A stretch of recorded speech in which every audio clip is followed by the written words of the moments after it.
Shalom bien-aimés dans le Seigneur, c'est moi, votre serviteur, encore une fois, Francis Ngawala.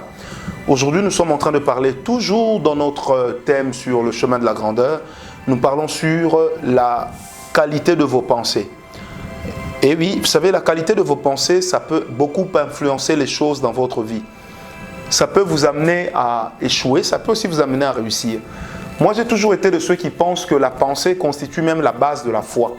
Parce qu'avant de recevoir Jésus-Christ pour Seigneur et Sauveur, comme Sauveur et Seigneur, excusez-moi, on commence d'abord par le croire. Or, pour croire en une chose, on doit penser que la chose soit vraie. On doit accepter que la chose soit vraie. Et c'est là que je dis que la pensée, c'est la base même de la foi. Là où la pensée ne suit pas, en fait, la foi ne s'exerce pas non plus. Vous savez, dans Hébreux 11, verset 1, la Bible dit que la foi est une ferme assurance des choses qu'on espère. Ça veut dire qu'on pense que ces choses-là sont vraies. Et une assurance de celles qu'on n'a pas encore vues. Ça veut dire qu'on pense que ces choses-là, on les aura. Est-ce que vous comprenez? Donc par votre pensée, vous pouvez faire transiter quelque chose du surnaturel vers le naturel. C'est pourquoi la Bible dit ceci, car Dieu fait au-delà de ce que nous pensons, croyons et demandons. Mais au-delà d'abord de quoi? De ce que nous pensons. Ça veut dire que la base de la demande que nous adressons à Dieu, de la foi que nous exprimons, c'est d'abord la pensée. La Bible dit dans Proverbe 12, verset 5, les pensées de justes ne sont qu'équité. Les desseins des méchants ne sont que fraude. Proverbe 16, verset 30. Celui qui ferme les yeux pour se livrer à des pensées perverses, celui qui se mord les lèvres a déjà consommé le mal. Proverbe 16, verset 30. Et que dire du Seigneur Jésus-Christ qui a dit, celui qui regarde une femme en la convoitant a déjà commis l'impudicité avec elle.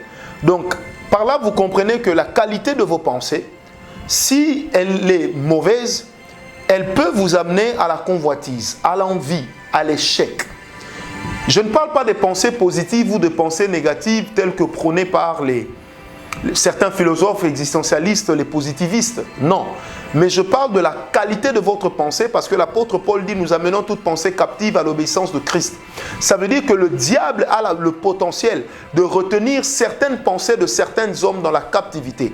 Est-ce que vous savez une chose que votre pensée a déjà acceptée, telle le sera aussi dans votre vie. Une personne qui est convaincue d'être malade, même si vous lui dites qu'elle ne l'est pas, elle peut commencer à perdre du poids. Pourquoi? Parce que là, elle tombe dans ce qu'on appelle une maladie qui est psychosomatique.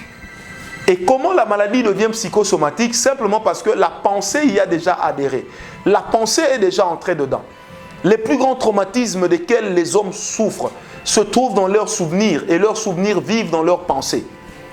Et c'est pourquoi aujourd'hui vous avez des gens qui sont traumatisés, vous avez des gens qui vivent en dessous de la moyenne. Est-ce que quelqu'un me comprend? Et je prie également Dieu qu'il tienne compte de nos pensées. Parce qu'il est bon d'avoir des bonnes pensées. Mais il faut avoir des pensées qui vous poussent de l'avant. Des pensées qui sont basées sur la parole de Dieu. Et il y a un moyen facile d'influencer ces pensées. Attache-toi à la lecture et à la méditation de la parole de Dieu. Écoute les enseignements bibliques. Écoute les enseignements qui te poussent à servir Dieu. Écoute les enseignements qui entretiennent ta sanctification. Éloigne de tes oreilles toutes les paroles qui peuvent faire que tes pensées soient négatives. Toutes les paroles qui peuvent faire que tes pensées soient complètement biaisées. Tu dois avoir des pensées qui sont basées par la parole de Dieu. Lorsque tu te nourris tellement de la parole de Dieu, dès le matin, la parole de Dieu deviendra le sujet sur lequel tes pensées vont commencer à tourner. Et tes pensées seront autour de cette parole toute la journée. Bien-aimé, c'est pourquoi la connaissance de la parole de Dieu, le jeune homme qui a écrit le psaume 119 pouvait le dire, que la connaissance de ta parole me rend plus sage que ceux qui ont les cheveux blancs. Bien-aimé, parce que ça forge notre pensée. Quand on est en contact avec la parole de Dieu, ce contact éloigne les mauvaises pensées. Ce contact éloigne des pensées de nudité, des pensées de masturbation, des pensées d'impudicité, des pensées de vouloir écraser les autres.